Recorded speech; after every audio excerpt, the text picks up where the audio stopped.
Kalau Anda ngerasa jualan properti belakangan ini kok susah banget, tenang, Anda nggak sendirian.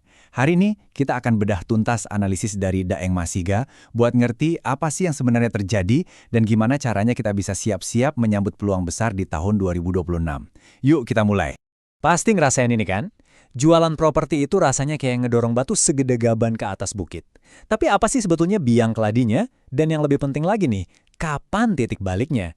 Nah, kita bakal jawab dua pertanyaan itu, dan ternyata jalan di depan jauh lebih cerah dari yang kita kira. Oke, kita masuk ke bagian pertama, dua kekuatan, satu pasar. Biar kita paham situasinya, kita perlu kenalan dulu sama dua kekuatan utama yang lagi ngatur pasar properti sekarang ini. Coba bayangin deh, pasar properti itu kayak dikendaliin sama dua tuas raksasa. Yang satu, tuas fundamental atau makro. Ini soal ekonomi negara, suku bunga, pokoknya hal-hal gede yang di luar kuasa kita. Nah, tuas satunya lagi, ini tuas teknis atau mikro. Strategi marketing kita, kreativitas tim, cara kita eksekusi. Disinilah kekuatan kita buat bikin perubahan. Oke, kita sebut aja sisi fundamental ini sebagai daya beli. Masih ingat gak masa-masa emas tahun 2010 sampai 2012?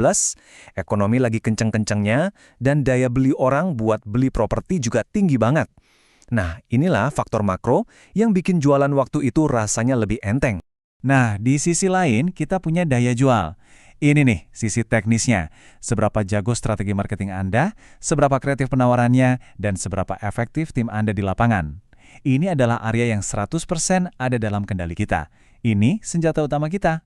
Dan ini dia inti strateginya. Ketika daya beli melemah, daya jual perlu menguat. Artinya apa? Kita nggak bisa cuma diam nungguin ekonomi pulih. Justru pas pasar lagi lesu begini, kehebatan strategi, kreativitas, dan eksekusi kita jadi penentu siapa yang bakal menang. Oke, kita udah paham nih kerangkanya.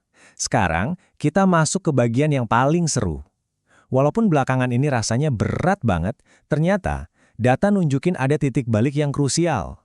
Yuk kita lihat buktinya bareng-bareng. Coba kita lihat perjalanannya. Akhir 2024, itu masa-masa perjuangan.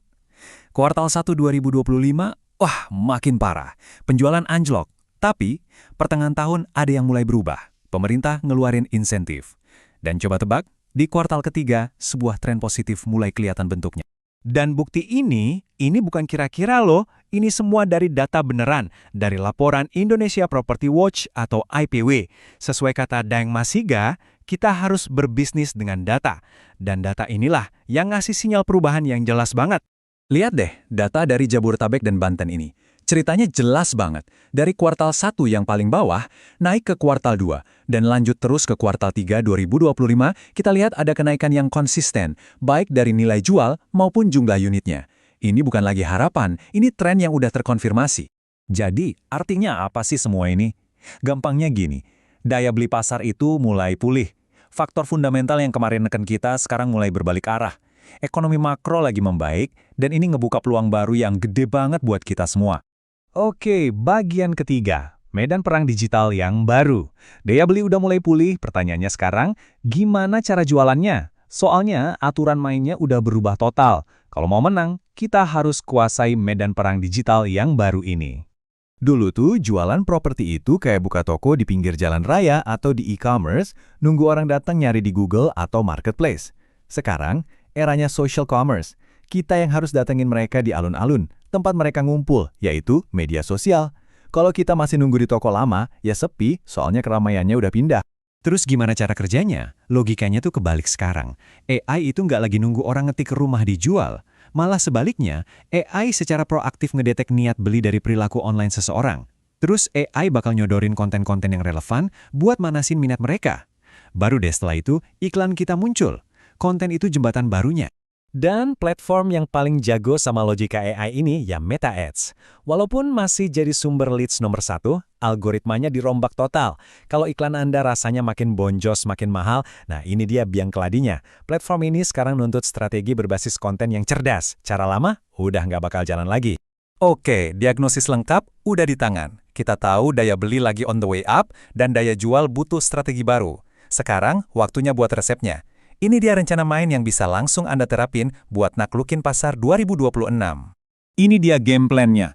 Mulai dari dasarnya dulu, kemas ulang penawaran Anda biar makin ciamik dan beresin proses bisnis.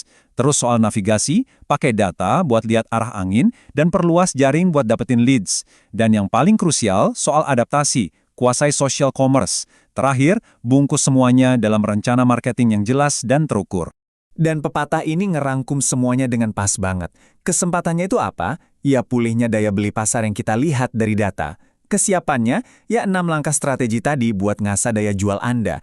Kalau dua ini ketemu, itu bukan cuma untung-untungan, itu namanya siap buat menang. Jadi pertanyaan terakhir ini buat Anda. Peluangnya udah di depan mata. Tren positifnya udah mulai. Pertanyaannya sekarang bukan apakah pasarnya bakal membaik, tapi apakah Anda siap pas momen itu tiba? Apakah strategi Anda siap untuk 2026?